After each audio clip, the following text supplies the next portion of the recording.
Assalamualaikum warahmatullahi wabarakatuh.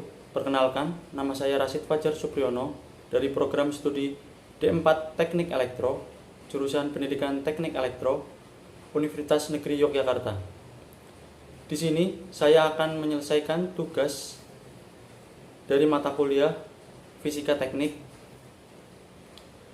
dengan judul materi saya Medan Listrik. Dosen pengampu Dr. Engineering Sarwo Pranoto, Magister Teknik, Magister Engineering. Assalamualaikum warahmatullahi wabarakatuh. Perkenalkan, nama saya Rasid Fajar Supriyono, NIM 22050633432 dari Prodi D4 Teknik Elektro. Di sini saya akan mempresentasikan materi tentang medan listrik. Apa sih medan listrik itu? Medan listrik adalah gaya listrik yang mempengaruhi ruang di sekeliling muatan listrik.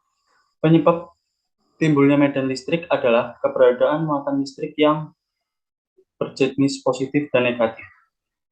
Medan listrik dapat digambarkan sebagai garis gaya atau garis medan.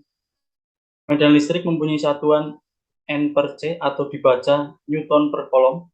Medan listrik umumnya dipelajari dalam bidang fisika dan bidang-bidang terkait, dan secara tak langsung juga di bidang elektronika yang telah memanfaatkan medan listrik dalam kawat konduktor. Dan juga medan listrik itu adalah daerah atau ruang di sekitar muatan listrik yang masih dipergunakan oleh gaya listrik. Arah medan listrik yaitu menjauhi sumber positif dan mendekati sumber negatif. Medan listrik juga dapat digambarkan dengan garis-garis khayal yang dinamakan garis-garis gaya listrik. Tepatnya, medan listrik itu di daerah sekitar muatan listrik, baik itu muatan positif atau proton maupun muatan negatif atau elektron yang dipengaruhi oleh gaya listrik. Konsep medan listrik itu apa?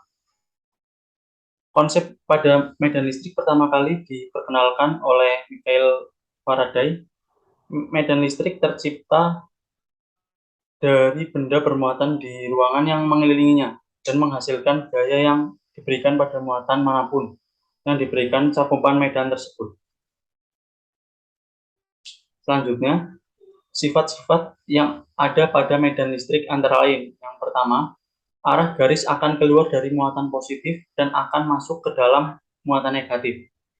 Seperti gambar, muatan negatif itu cenderung keluar atau mengarah menjauhi muatannya.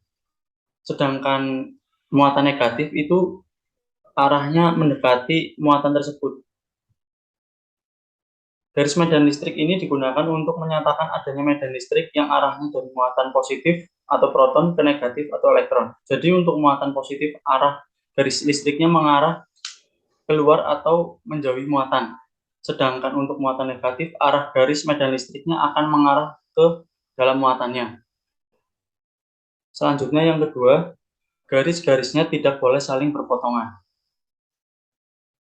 Bisa dilihat di gambar, arah garis pada medan listrik berjalan sendiri, tidak saling berpotongan. Maksud dari ini adalah setiap garis memiliki jalur lintasannya masing-masing. Jadi nggak boleh yang namanya saling ambil jalur atau saling potong. Yang ketiga, semakin rapatnya garis, maka menunjukkan medan listriknya semakin kuat. Kuat lemahnya suatu medan listrik jika suatu listriknya yang kita gambarkan dengan rapat tidak garisnya medan listrik. Misalnya, kita ingin menggambar medan listrik yang kuat, maka kita gambarlah dengan garis medan listrik yang semakin rapat. Begitupun sebaliknya, jika kita ingin menggambar medan listrik yang lemah, maka gambarlah dengan garis medan listrik yang renggang.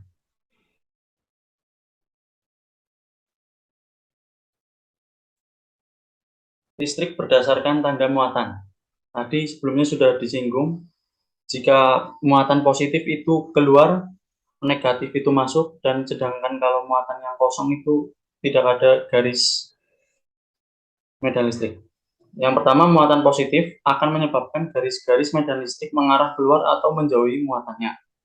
Yang kedua, muatan negatif akan menyebabkan garis-garis medan listrik mengarah masuk atau ke dalam muatannya. Yang ketiga, muatan nol atau kosong tidak menyebabkan adanya garis-garis medan listrik. Setelah kita mengetahui penjelasan singkat tentang medan listrik, tahukah kamu eh, contoh yang ada pada medan listrik? Saat kita menyentuh kubah pada generator Van de Graaff membuat rambut kita berdiri. Karena terjadi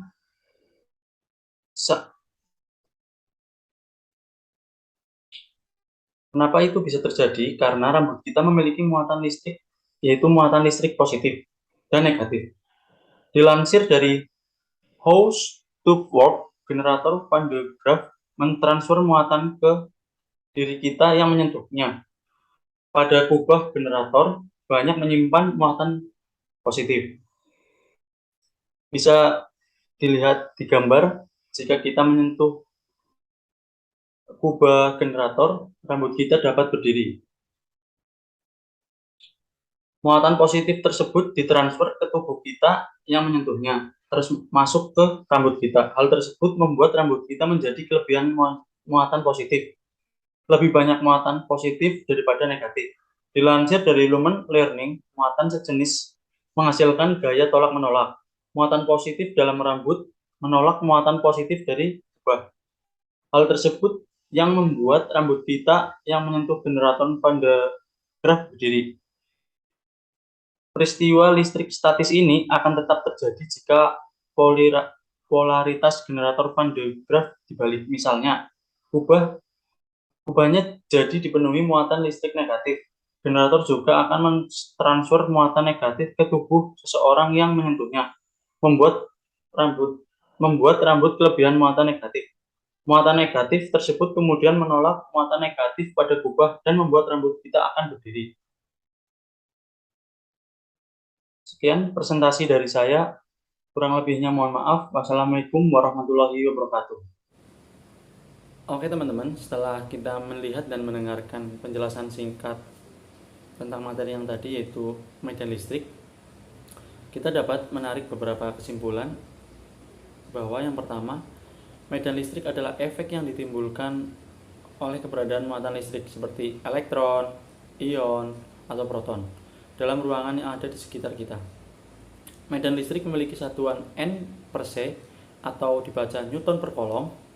Yang kedua, garis-garis medan listrik adalah garis khayal yang digambarkan melalui sebuah daerah atau ruang, sehingga garis singgungnya adalah dalam arah vektor medan listrik di titik tersebut. Yang ketiga adalah arah garis medan untuk muatan positif adalah keluar atau menjauhi muatan, sedangkan muatan negatif adalah menuju atau mendekati muatan. Yang keempat adalah garis-garis tidak boleh saling berpotongan. Maksudnya adalah setiap garis memiliki jalur dan lintasan masing-masing. Yang kelima adalah semakin rapatnya garis, maka menunjukkan semakin besarnya medan listrik atau semakin kuat medan listrik.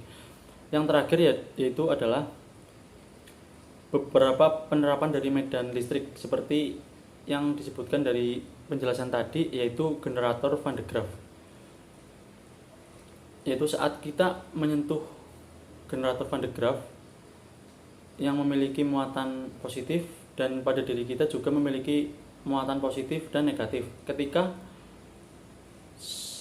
pada generator Van de Graaff mentransfer pada tubuh kita akan kelebihan muatan positif, sehingga ketika positif bertemu dengan positif akan menghasilkan tolak menolak, sehingga rambut kita dapat berdiri.